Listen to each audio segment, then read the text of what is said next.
সপ্তমীতে গরমে কাহিল হয়ে অষ্টমীর কোনো প্ল্যানই রাখিনি। কিন্তু তারপরও রোদটা কমার পরে যখন ভাবলাম যে গরমটা হয়তো একটু কম লাগবে, তারপর একটু প্ল্যান করে বের হয়ে গেলাম আমার বোনের সাথে কয়েকটা মণ্ডপ যাতে ঘুরে আসি। প্রত্যেক দুর্গাপূজায় মেহেদি পরি, এই পূজাতেও পরেছি, অনেক সুন্দর কালার এসেছে।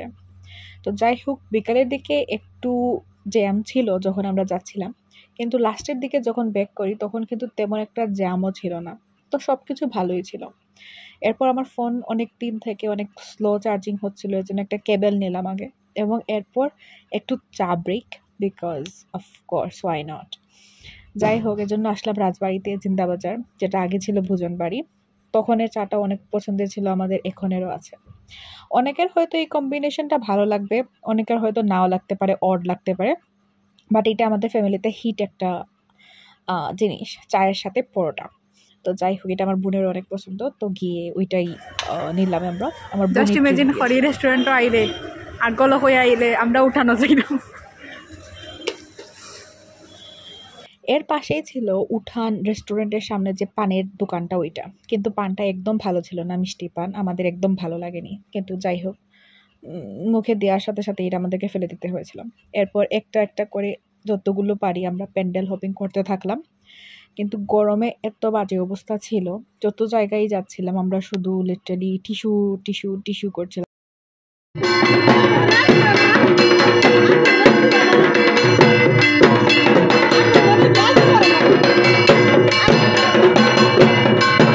পুজোর সময় এই ঢাক ঢোলের আওয়াজটাই যেন একদম অমৃতের মতো লাগে। কিন্তু জানি না কেন এত বেশি জুড়ে জুড়ে লাউড মিউজিক দেওয়া হয় আর এত বিতকুটে বিতকুটে গান চালানো হয় পুজোর সময়, যেটা একদমই রুচিশীল লাগে না। হ্যাঁ, কয়েকটা গান আছে, বাংলা গান আছে, যেগুলো অনেক অনেক অনেক ভালো লাগে, আমার হিসেবে ওইগুলোই কন্টিনিউ করা উচিত।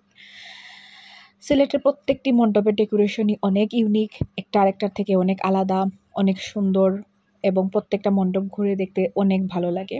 যাই হোক, প্রচুর ভিড় ছিল সপ্তমীর দিন, স্পেশালি মাছুদিঘির পাড় সপ্তমীর দিন যখন আসছিলাম তখন অবস্থা খারাপ ছিল, একদম পা রাখা যাচ্ছিল না।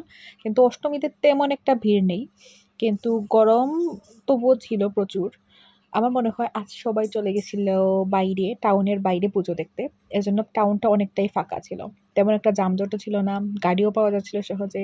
পিকচারের জন্য জায়গা পাচ্ছি, এটা অনেক বড় জিনিস। সপ্তমীতে কিন্তু এই এরিয়াতে এইটাও সম্ভব হচ্ছিল না যখন আমি ছিলাম।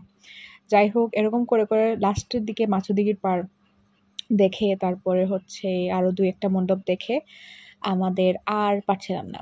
এখানে গিয়ে দাঁড়িয়েছিলাম একটা ছবির জন্য, বাট আমি 1 সেকেন্ডের জন্য স্কুপ পাইনি। মানে এই জায়গায় বারবার গাড়ি যাচ্ছিল আসছিল, তারপর আর বাদ দিলাম। এরপর আমার 2টা গিফট কেনার ছিল, 2টা মাগ কেনার ছিল। তো যখন মাগগুলোর প্যাকিং হচ্ছিল তখন আমরা ঘুরে বেড়াচ্ছিলাম দোকানটাতে। একদিন আমি এইরকম ফুলে ভরিয়ে দিব আমার ঘরের কোনো এক কর্নার। আই লাভ মিরর, যতদিকে আমি মিরর দেখবো একটা করে সেলফি ইজ এ মাস্ট। যাই হোক, এরপর গিফটটা নিয়ে আমরা আরও দেখলাম।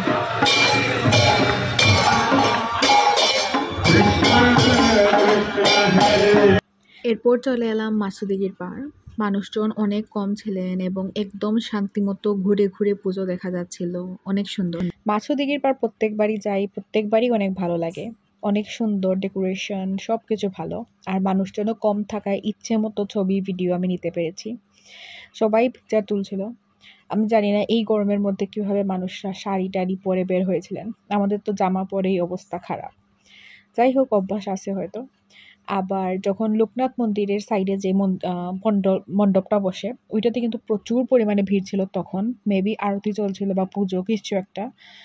ডেকোরেশনটা অনেক নাইস ছিল, এজন্য আমরা ভিতরে গিয়েছিলাম, বাট এত বেশি মানুষ ছিল, তারপর আমরা কয়েক সেকেন্ডের জন্য থেকেই আমরা গাড়িতে উঠে যাই এবং একটা গাড়ি নিয়ে তারপর আমরা ব্যাক করি। দেখতে পাচ্ছ অবস্থা, টিস্যু দিয়ে বারবার মোছার পরেও যেন শান্তি পাচ্ছিলাম না আর কি।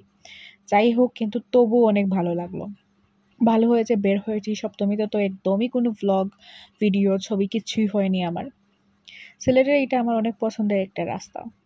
এরপর আমরা ঝটপট করে নিয়ে নিলাম একটা আইসক্রিম, আমার বোন এখানে পছন্দ করছিল কোনটা নিবে। তারপর বাসায় আসলাম, নাড়ু খেয়ে বলতে গেলে আমাদের এই দিনটা শেষ, এবং আমার ভ্লগটাও। তোমাদের কেমন লাগলো অবশ্যই আমাকে জানিও, আর এরকম আরও ভ্লগসের জন্য আমার চ্যানেলটিকে সাবস্ক্রাইব করে নিও।